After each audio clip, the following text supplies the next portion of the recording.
Yeah. I hope all is well with you and yours.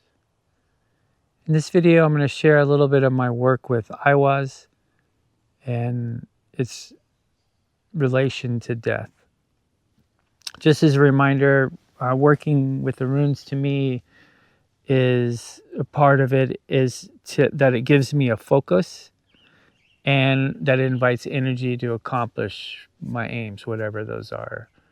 And so oftentimes when I'm working with the runes, the first thing I focus on is actually their historical meaning, which from the rune poems, one of the oldest references to rune meanings that we have, it, Eihwaz, or what some pronounce as Eihwaz or Ahwaz, is the yew tree and bows.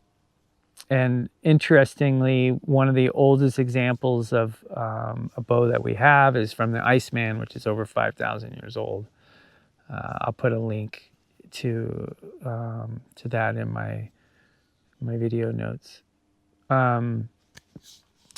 Yeah, so death and loss in general has been so much part of my life from the get-go, just being abandoned by my parents at a hospital to, all the loss and shit I've seen in life. And it's like, it's still happening even now. And in the last 19 months, I lost my father-in-law, who is pretty much one of the few strong, positive role models, male role models I've had in my life, and who I learned a lot, and who was giving and respectful, and I lost a friend of 10 years, and just last month we lost our eldest child.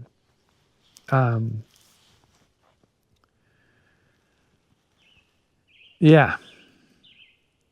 With my friend, it was just out of nowhere. He died in a motorcycle accident, and like a couple months prior to his death, like he was just kind of in a dark space. He's from Australia, and he was freaked out about being sent back, with the ICE raids, and and I myself, our daughter was battling leukemia, and I was struggling with a lot of health issues, and so one of the only regrets I have with him, because we've always had strong and positive interactions and experiences together, so my one regret really is that I just wasn't more present. I mean, I was in my own little funky world, but I wasn't more present and attentive, because it was, he was definitely in a bad space, and that was not his normal, because he was such a positive and uplifting individual. So yeah, and that's one lesson I've learned from all the loss of my life is to be present, to be thankful and appreciative, and thankful for the people we know and the things we have, because at any moment it could be gone,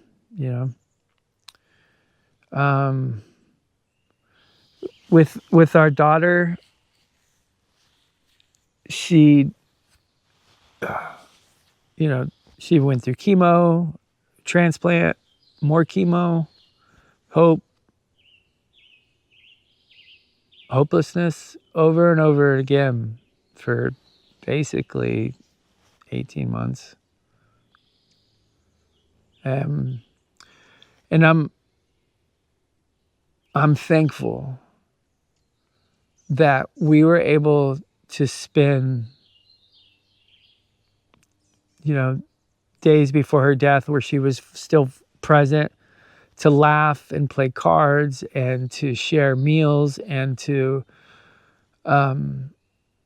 celebrate and speak our truths and just let her know how much she loved him. Fuck. Yeah. We got to say everything that needed to be said. And there was healing and a sense of peace and just and joy and sadness and all that other stuff that comes along with death. And so, of course, now is the time of grieving and celebrating and remembering. And so one of the visualizations I do with Eihwaz, because of its shape, of course, but also its common modern associations of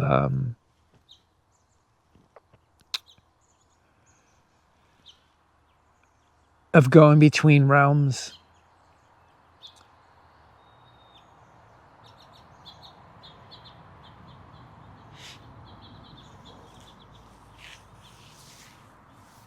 And so I visualize,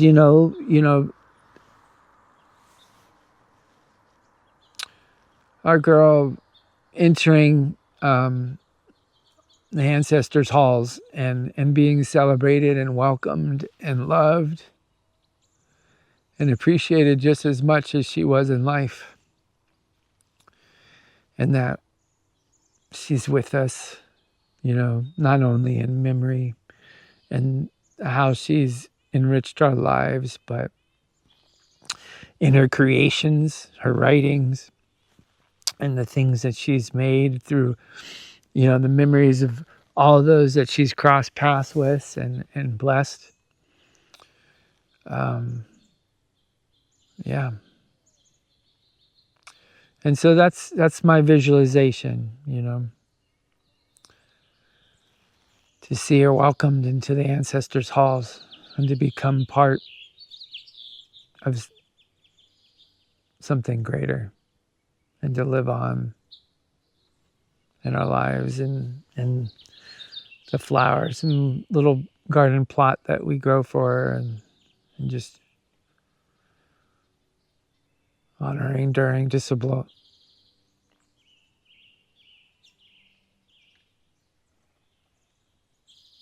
Yeah.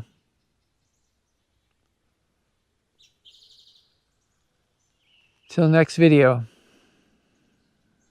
be well and be blessed.